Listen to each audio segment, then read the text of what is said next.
Before my mother got sick, it was a few years before she had even the smallest sign of Alzheimer's. One day we were going out, and she was fussing with her makeup. Her lipstick. My mother never went out of the house without her lipstick, and I was kind of making fun of her.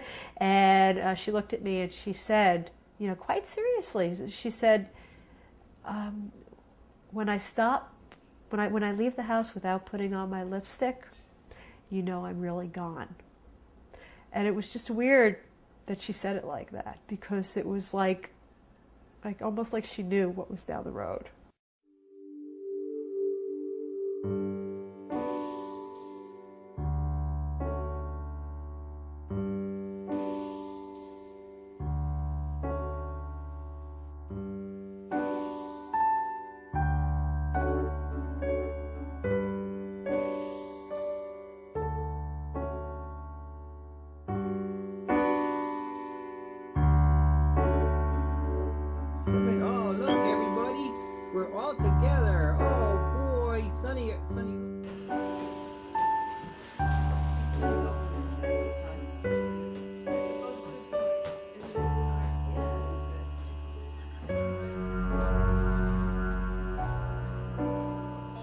Happy birthday to you. Happy birthday. So it was only maybe an hour and a half, but it brightened up her day. She was alive during those moments. Even if the rest of the day and the next day was bad, at least she had those special moments. It made me feel good too. I mean, to know we were acknowledging her birthday, and 80 is a big deal. Came back here to New York City about 12 years ago from Los Angeles.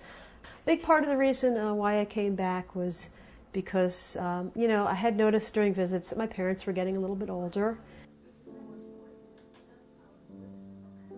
I sort of expected that she would get this disease, and I think she expected it too because her mother had it. I tried for a while to get her to go to the doctor because I noticed that there was something wrong, but she was kind of in denial about the whole thing. She was just like, "Who talked to you? Did your father say something to you?" It was just so out of character for her. So I backed away. Finally, I had to trick her to going to the doctor, and I said, "Can you, while we're there, do a memory test?" You know what I mean? Just try to make it seem as subtle as possible so as not to make her uncomfortable. So we did, and she didn't do so well. He wound up confirming the diagnosis.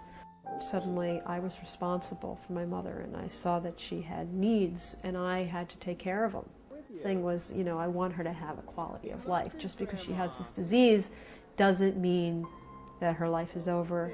I tried so much to do the things that she loved to do. We would go bowling. She continued bowling in a bowling league. We went to Broadway shows. My mother was a big fan of Broadway shows. Of course, I had to see Les Miserables a few times.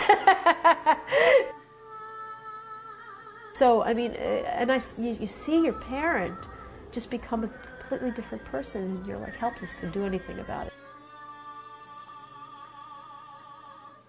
My mother loved to walk. She was like a fanatic about walking. One of the hardest moments for me during this whole process was I was actually shopping. I was in the store and I got a call from the woman at VNS who basically said they were going to stop physical therapy. Ahead of the time that they were supposed to give her a certain amount of sessions, but they were going to stop because they said we have to help the patients, that we have to go to the patients that we can help. Basically, they were saying, well, that was the moment when I realized my mother never again in her life was going to walk. And I just knew, that that was it.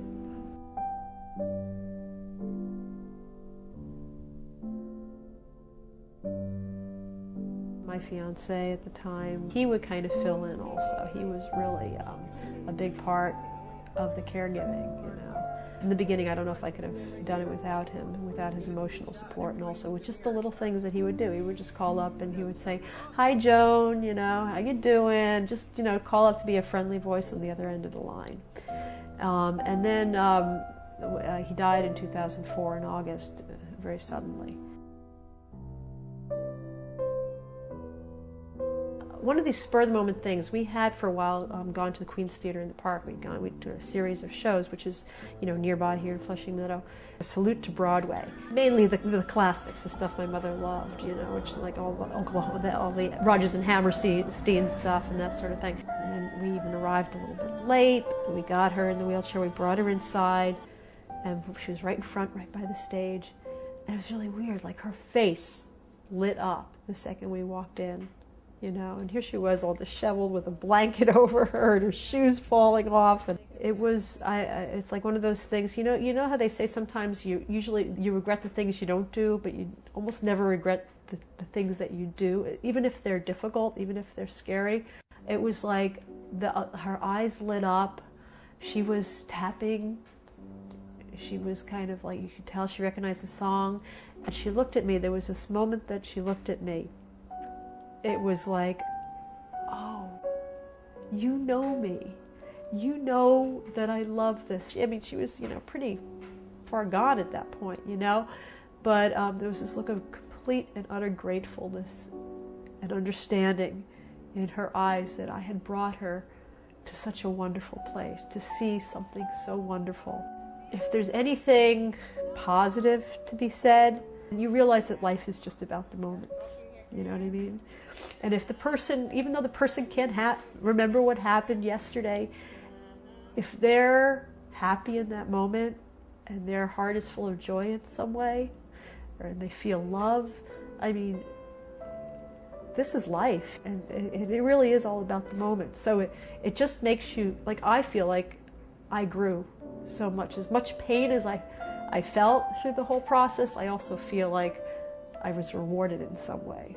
Like, I grew through what I experienced. It made me appreciate life in a way I don't think I ever did before, and appreciate my mother and love her even more than I had before.